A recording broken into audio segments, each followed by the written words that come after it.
Hello, boys, girls, and those who sexually identify as a butt plug. I'm Mr. Dapperton, and today I'm going to answer a very common question. What do we do with the nukes in anarcho-capitalism? And honestly, it's the best question that has ever been raised against anarcho-capitalism, at least in my opinion, until I figured out the answer. Now, most people don't know the answer.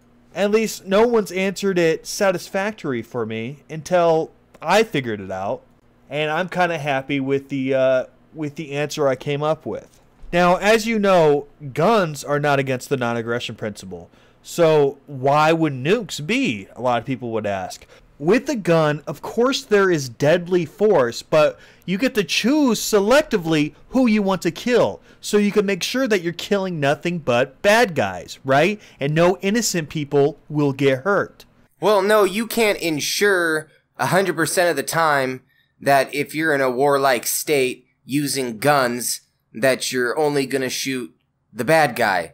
That's called casualties of war. Civilians that happen to be in the line of fire.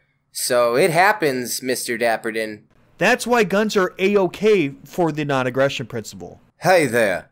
Are you looking to hold true to your non-aggression principle values? Not to aggress on others? Well, come on down to the non-aggression principle assault rifle emporium, where we have all types of military-grade assault rifles for your choosing. Any one of these assault rifles you choose for a guaranteed good price, you may choose not to use on anybody.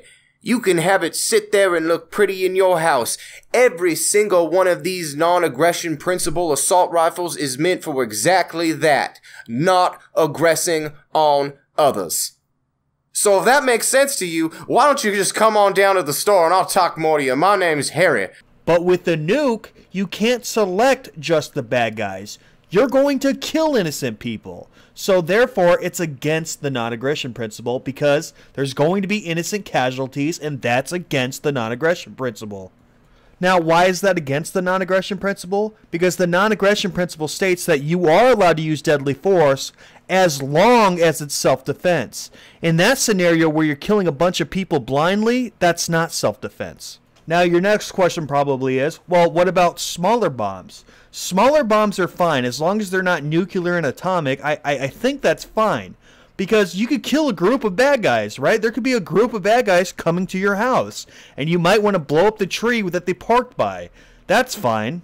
All of them are trying to kill you. That's fine. You see, that sentence right there just gives you a little insight into the mind of this man. This dude literally envisions an America where we have fucking bazookas, we have military-grade fucking bombs. Hey, as long as there's small enough bombs where we can just precision strike them into the enemy, then there's not going to be a problem. Then we're not going to aggress on people ever. But it's a different story when you're talking about a nuclear bomb that could potentially kill millions, right? Obviously, a lot of those are going to be people that are not trying to hurt you, so that is definitely against the non-aggression principle, making it the only item that's really banned in Ancapistan. The only thing off limits in Ancapistan is an atomic bomb? Does this mean that all civilians, because it is an ungoverned state, that anybody is allowed to have anything lower than an atomic bomb? So as a citizen or as a member of this society, I could have a fucking tank and drive that to the grocery store. I can just have these crazy James Bond weapons at my disposal and just be an assassin and hide up in the fucking woods and shit. I guess I'm just envisioning what I would do in that kind of country or civilization or whatever the fuck you call it, Ancapistan. But that's completely ridiculous. Not to mention the number one thing that's probably keeping us safe as Americans is our nukes.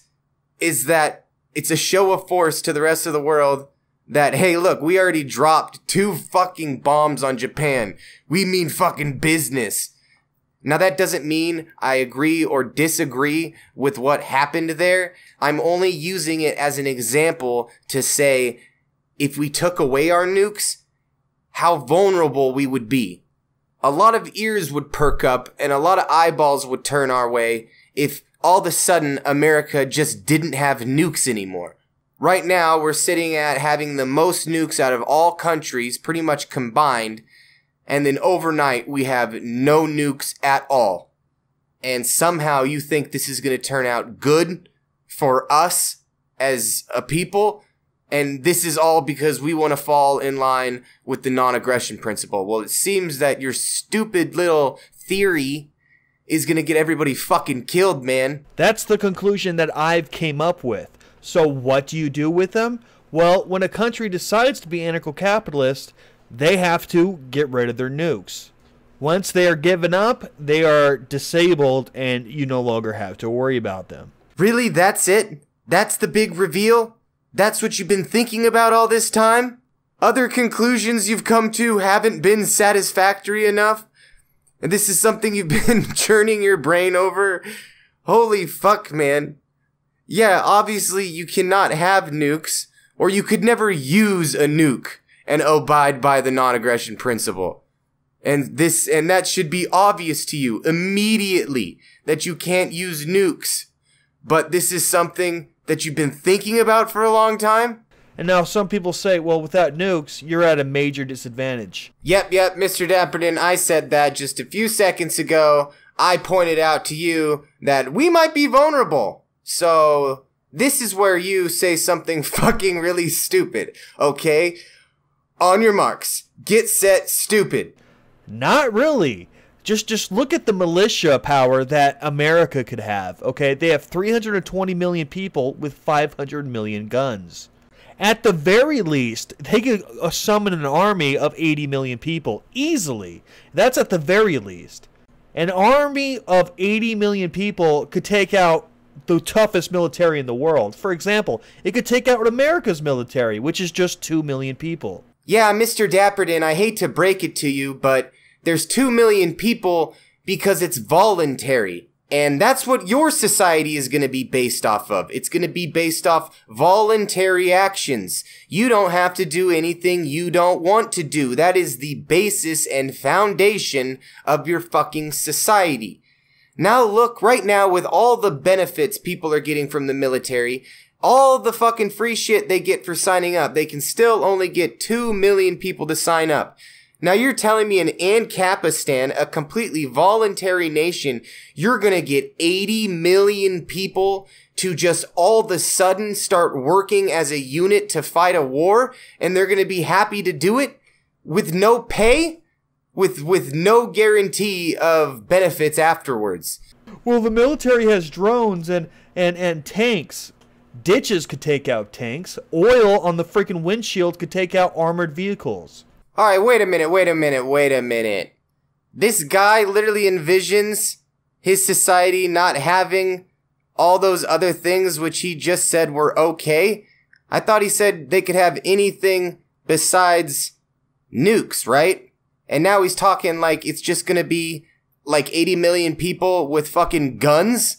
And and they're gonna be fighting off like helicopters and drones and shit with like guerrilla warfare tactics? People can't drone strike you if the place where they're doing the drone strikes is being rushed by people with guns. If they don't have a base to freaking drone strike you at, they can't drone strike you. And that last part is priceless, man. We gotta listen to that one more time. People can't drone strike you if the place where they're doing the drone strikes is being rushed by people with guns. He literally thinks we can get to the place where they're controlling the drones with guns before we actually get hit with the fucking drones. What are you gonna take a ski-doo all the way across the ocean with your gun, James Bond style, and stop the guy that's controlling the drone all the way across the fucking other side of the world? A military of 2 million people trying to kill a militia of 80 million, that means each freaking military person that's working has to kill 40 people. And you gotta remember, not all these guys are trained in combat. You know, some of them are just military and they're police or they're medics or other crap like that. Basically, what I'm saying is you don't need nukes when you got an armed society, right? An armed society is a polite society, and nobody's going to screw with a society with that big of a militia. Plus, they'll have private security that'll work for them, private militaries, etc.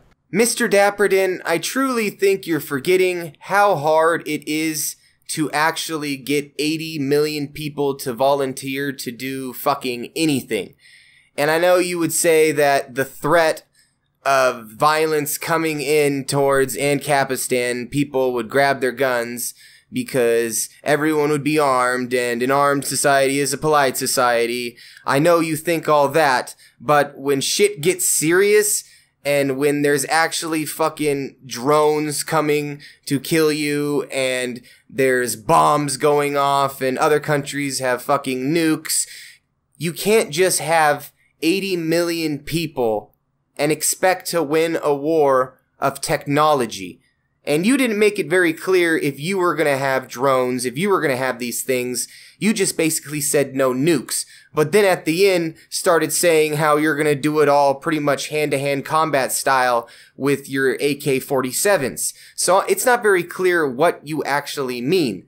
But if you actually think without nukes we're not vulnerable, then you're wrong. And if you think you could get 80 million people to volunteer into a war, you're wrong. That's why we had to have the draft. So there's evidence there that not a lot of people are willing to go fight a fucking war when they don't even understand what it's for. But if you actually think by just having guns and 80 million people without any technology like China has or like Russia has or like North Korea has, if you think you can win a war today like a war was won in the Civil War or something, when people were using fucking muskets, and that's pretty much what it would be like. Your AK-47 is basically gonna be a fucking musket in comparison to the type of shit that will be brought down upon you by other nations that actually have technology. So I'm not sure if you're actually saying that or if you aren't, but if you are, that it is completely ridiculous, my man.